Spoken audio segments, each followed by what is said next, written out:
முருகா வெற்றிவேல் முருகா. வேலுண்டு வினையில்லை, மயிலுண்டு பயமில்லை. என் அன்பு தங்கமே, உன்னுடைய உயிரான துணை உனக்காக அனுப்பிய மிக முக்கியமான செய்தி தங்கமே. இதில் இருக்கும் ஒவ்வொரு வார்த்தையும் உன்னையே சேரும். நீ நேசிக்கும் உறவு இந்த ஒரு உண்மையை உன்னிடம் சொல்லியே ஆக வேண்டும் என்று துடித்து கொண்டு இருக்கின்றது. அதனால் என் மூலியமாக உனக்கு அனுப்பி இருக்கின்றது தங்கமே. இப்பொழுது நீ உன் துணையை பிரிந்து கஷ்டப்பட்டு கொண்டு இருக்கின்றார். அவர் ஏதாவது ஒரு தவறு புரிந்து விட்டார். அதை உன்னால் மறக்கவும் முடியாமலும் மன்னிக்கவும் முடியாமலும் தவித்து கொண்டு இருக்கின்றாய் தங்கமே. அச்சூழ்நிலையில் நீ இப்போது பிரிந்து இருக்கின்றாய். தவறு செய்வது இயல்புதான். தவறு செய்யாமல் இவ்வுலகத்தில் யாருமே இல்லை. மறப்பதும் மன்னிப்பதும் மனித குணம்தான். அவர் செய்த தவறை எண்ணி நீ நிரந்தரம் இல்லாமல் உன்னுடைய வாழ்க்கையை வீணாக்கி கொண்டு இருக்கின்றாய் பிள்ளையே. நான் உன்னிடம் பலமுறை கூறியும் நீ கேட்கவில்லை. அவர் பலமுறை உன்னிடம் மன்னிப்பும் கேட்டு இருக்கின்றார்.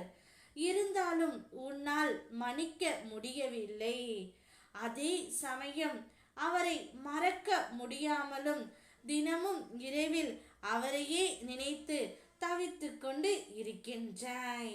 ஒவ்வொரு கணமும் நீயும் அவரைத்தான் நினைக்கின்றாய் தங்கமே. அதே போல் அவரும் உன்னைத்தான் நினைக்கின்றார்.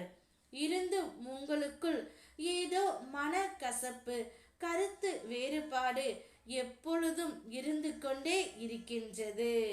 கவலைப்படாதே என் தங்கமே. பொறுமையாகவும் நிதானத்துடனும் யோசித்து பார். அவர் மன்னிக்க முடியாத தப்பையா உனக்கு இழைத்து விட்டார்? அவ்வாறு இழைத்தால் கூட அதை மன்னித்து ஏற்றும் மனப்பக்குவத்தை நீதான் சற்று வளர்த்து கொள்ள வேண்டும். ஒரு முறை மன்னிப்பதினால் நீ எந்த விதத்திலும் குறைந்து போவது இல்லை. அப்போது உன்னுடைய வாழ்க்கை நன்றாக இருக்கும் அல்லவா? தவறு செய்த உன்னுடைய துணைக்காக ஒரு வாய்ப்பை நீ கொடுத்து பார். அந்த வாய்ப்பை நிச்சயம் சரியாக அவர் பயன்படுத்தி கொள்வார். நீ அவரை ஏற்றுக்கொண்டு மன அமைதியுடனும் மகிழ்ச்சியுடனும் வாழ் தங்கமே. துணை உனக்காகவே படைக்கப்பட்டவர். அவரை பிரிந்து நீ கஷ்டப்பட்டது போதும். இருவரும் மீண்டும் ஒன்றாக சேர்ந்து வாழ முயற்சி செய்யுங்கள்.